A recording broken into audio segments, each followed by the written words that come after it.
When choosing a health insurance plan for your family, did you run into fancy terms that did not actually make any sense to you? You have come to the right place. This episode will help you to understand those terms better. We will also take a closer look at how we can compare the cost of different health insurance plans. Hello everyone, I am Vijay Mohan and you are watching Investment Insights.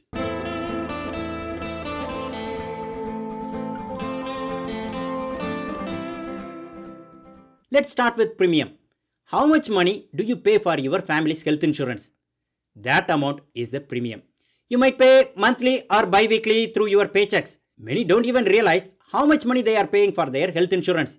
Check your pay stub and identify how much money you are paying per paycheck. Do the math for the whole year. Knowing the total annual amount you are paying for health insurance will be helpful in choosing the right insurance for your family. Next, deductible. A deductible is a fixed amount that you must pay before your insurance starts paying for your medical expenses. For example, if you have a $1,000 deductible, you will be responsible for paying the first $1,000 each year before your insurance kicks in.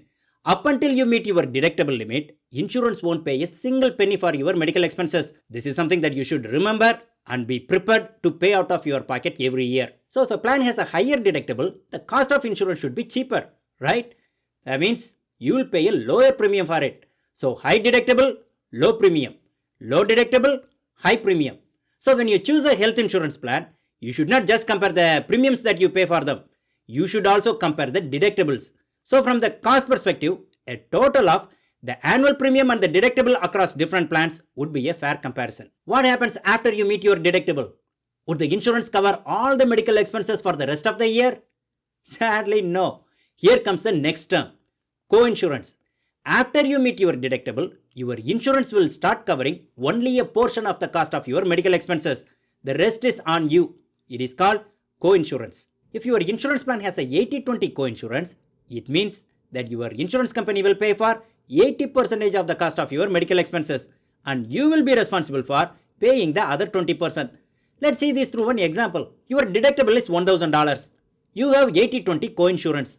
So far this year, you have paid $1,000 for your medical expenses and you have already met your deductible limit.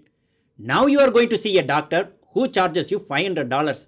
As you have already met your deductible limit, you will pay only 20% of that $500, which is $100. The rest $400 will be paid by the insurance. This amount of coinsurance you pay can vary depending on your insurance plan and the type of medical service you receive. So it goes without saying, the lower the coinsurance, the higher the insurance premium. Something to remember when choosing the right health insurance plan. There is another term, copayment. Many confuse coinsurance with a copayment. They both are totally different. A copayment, also known as a copay, is a set amount of money that you pay each time you receive a specific medical service, such as a doctor's visit or a prescription drug. This amount is typically a fixed dollar amount and it is paid directly to the provider at the time you receive the service. For example, if you have a $30 copay for doctor's visits, you will be responsible for paying $30 each time you visit the doctor, regardless of the cost of the visit. Do copays count toward the deductible? Unfortunately, no. The cost of each visit is accounted differently from the copay. Only the cost of the visit is counted towards your deductible. That means if your doctor charges $300 for your visit, then that $300 will be accounted towards your annual deductible. But the $30 you paid as copay will not be counted in the deductible at all. Next, the out-of-pocket maximum. It is also known as the out-of-pocket limit. This will be the maximum amount you will be responsible for covered medical expenses during a given policy period, which is typically a year. Once you reach this limit, your insurance company will cover 100% of the cost for the rest of the policy period. Again, typically a year. Let's say that your out-of-pocket maximum is $3,000 per year. Then you will be responsible for only paying up to a maximum of $3,000 of your medical expenses each year. Once you reach this max limit, your insurance company will cover all your medical expenses for the rest of the policy period. Remember that copay was not part of the deductible, but it will be counted for the out-of-the-pocket max calculation. So anything that you pay as copay, deductible and coinsurance will be counted towards the out-of-pocket maximum. Let's see this through an example. Your deductible is $1,000. You have 80-20 coinsurance and your maximum out-of-pocket is $3,000. During the coverage period, let's say that you have incurred a total of $20,000 on medical expenses. Out of this $20,000, the first $1,000 will be paid by you because that is your deductible amount. For the next 10,000, you will pay 2,000 and the insurance pays 8,000 because of 80/20 coinsurance. Now that you have met your maximum out of pocket of $3,000, the rest of the 9,000 will be covered entirely by the insurance. A healthy family rarely hits their out of pocket maximum in a year, but still keep an eye on this. If you happen to hit the maximum limit in a year, you can potentially take advantage of that year for your other checkups, like your retina checkup or physiotherapy or whatever, which you might not do otherwise. Another thing to remember here is always have this out of pocket maximum money readily available for any given year. If you are in a high deductible health plan, then HSA is the right place to have this money saved and be ready for any emergency use. You would never know when an emergency health crisis can come.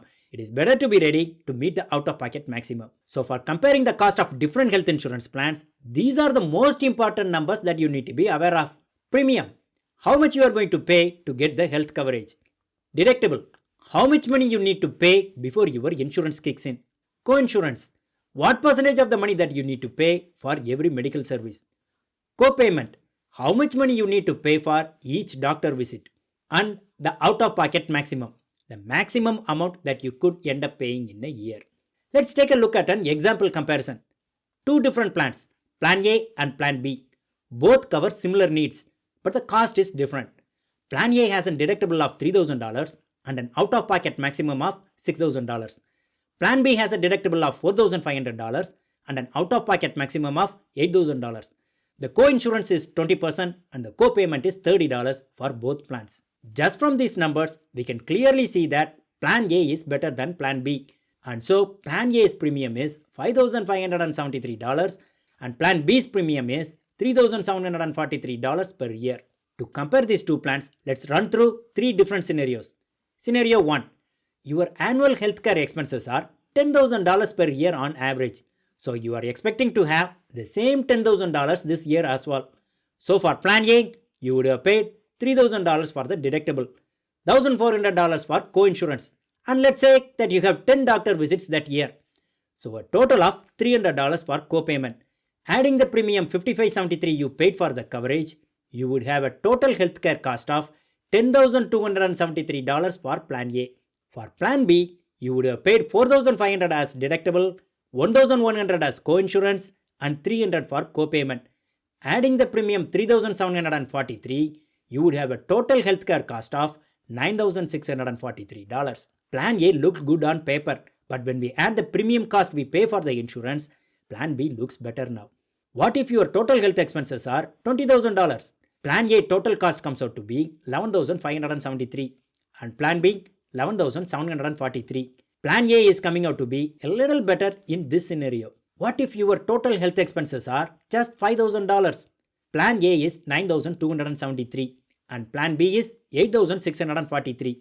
Plan B comes out ahead for this scenario. So run your numbers through different plans and decide on the plan that makes more sense for your scenario. One thing to note here is we are assuming that all the other benefits like emergency visit, urgent care, they're all same for both plans. In general, if you are a healthy family that does not visit the doctor office often, a high deductible plan with a low premium makes more sense for you.